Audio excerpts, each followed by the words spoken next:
Nerf Thunderblast review.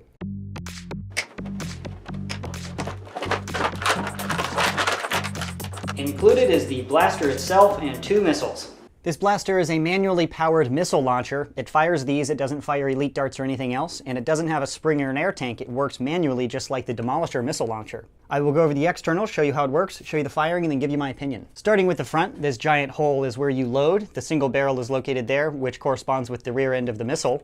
You slide it in, you're ready to go. These missiles are the same as the Demolisher missiles, so they are cross-compatible. You can put these missiles onto a Demolisher, and those missiles will fire with the Thunderblast. Up top is a sling mount, and then right here is a tactical rail, so you can put optics or anything like that. This weird shape looks like it's supposed to do something, but it's just molded plastic. It's just part of the shell. Underneath this orange thing is the pump, or how you actually fire the blaster. It moves back and forth, so you pull out, and there's no force restricting that, so it's not a spring blaster. It works just like the Demolisher missile. You simply pull out the plunger tube and then push it in as hard as you can, and that's what's pressurizing the air to propel the missile. This grip is conveniently located to allow you to have like a nice vertical grip, or if you prefer the shotgun grip, you can definitely just put your hand up underneath and use it just as a hand stop. So I actually am satisfied with this design because shorter people who can't reach all the way up here can just grab further back here, but if you prefer the grip, I mean, you can just do whatever you want there. It's probably bigger than it needs to be, but that's not often a complaint.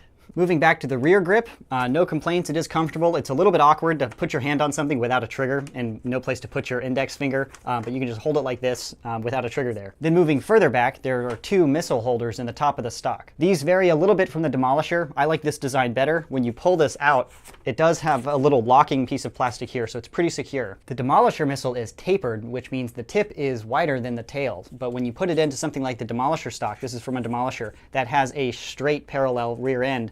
When you shake the back, the missile can come out. They changed the design just a little bit and put this little locking nudge, so it's a little bit more difficult to put it in, but then once it's in, it's nice and locked in. So you can be pretty certain that these missiles aren't going to come out of this blaster. It does also mean it takes a little bit more force to pull it out, but no worries. The stock length is pretty comfortable, pretty usable for a larger person and not too alienating to a child. That's a pretty fine balance, and this stock length is acceptable. Overall ergonomics of the blaster are a little weird because I just want to do something with my index finger, and it's just weird not having a trigger there, but the overall comfort and how it holds is pretty nice. Like I said, to operate, you can pull out a missile, slide it on, extend the foregrip, and then when you pull in, that's how you fire.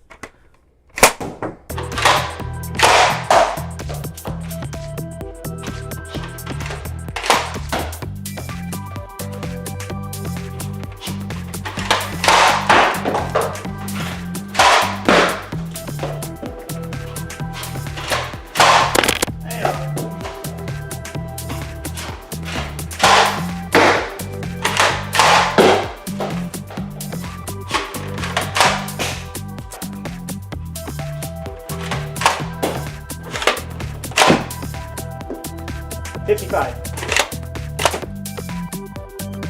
Duplicate 55. 58. Duplicate 58.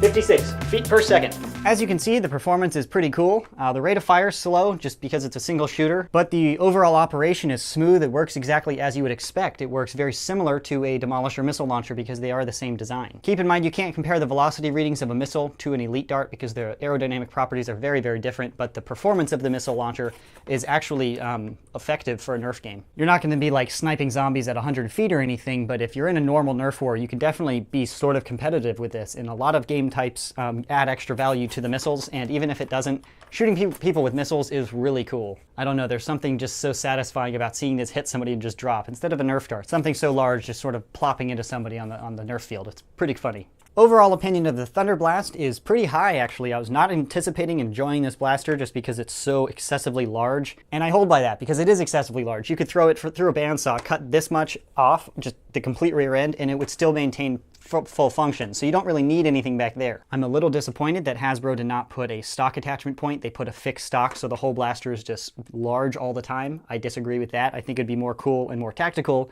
to have like a nice N-Strike stock so you can switch out to whatever you want. Overall ergonomics is great. It's easy to use, it's pretty fast, it's pretty intuitive, and it's pretty easy to learn, so it's not like complicated. If you look at this and say, I would never use one of those, you're probably right. If you look at it and say that would be really cool, you're probably right. So it's just so open and just, you get exactly what you would expect. This isn't the type of thing to jam or malfunction just because it's so easy, but the rate of fire is pretty slow. It also depends very much on how fast you prime the blaster, or how fast you fire it. So it's not like a trigger gun where anybody who primes it's going to shoot the same range and sort of the accuracy. It does take a little bit of effort to stabilize the blaster while you're firing, so hitting somebody is more challenging for the accuracy. But overall, still pretty happy with the Thunderblast, especially at the price point. I think a lot of people are going to buy these, cut it in half, and then throw it underneath another blaster as something quick to integrate. That's a whole lot easier than buying a Demolisher missile and cutting that off, because this rail is flat and symmetrical, and it's just such an easy thing to integrate. So that opens the doors for a lot of people who want the specialty item, because missiles are very often valued differently than elite darts, so you can use them in cool ways at Nerf wars. So that's my review and opinion of the Nerf Thunderblast. If you're interested in purchasing one, there's a buy link in the description box below. Otherwise, thanks for watching.